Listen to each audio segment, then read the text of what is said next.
Cần cha cho chồng bao mì dây số lên. Nụ nụ bê yếu cho tô cờ, nhỏ chùa xó cờ. Bê cháu ó. Ôn tê bê yếu lô dư tên. Bê yếu thọ ná chỉ bà yên sòn tu. Cho lô lì sinh sáng. Có bê cờ, tù mù qua phá hào nô là cờ của tao. Chánh tao rong tù mù qua chú chì. Yêu hà là.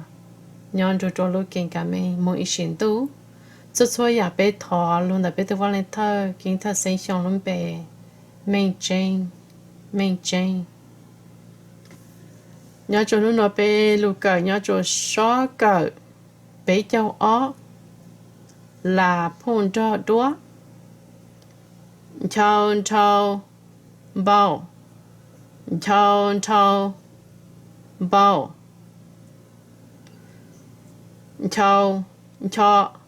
Chào chong bao bao. Mua từ dũ phong lá.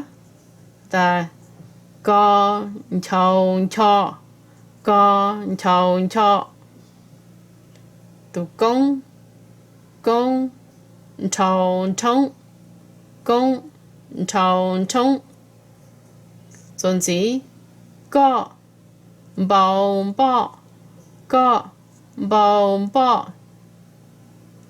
Dồn dĩ là bé luôn nhìn nhớ cho họ cá nó. Ta dũ phong là đợi. Chào xử lý trả nọ. Con chào cho. Mong lợi tế cho bà. Mong lợi tế cho bà. Dồn dĩ một cho tu công chào chong.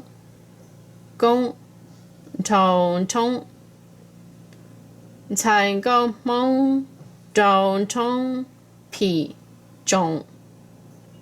Thành công mong trào trong phỉ trọng. Dồn dĩ có bao bò.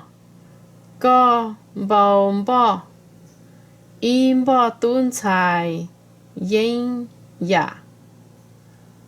Im bò tuân tài yên dạ.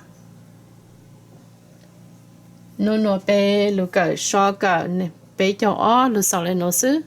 Bê mà lấy cờ cho xó dồn dĩ. Sinh phinh.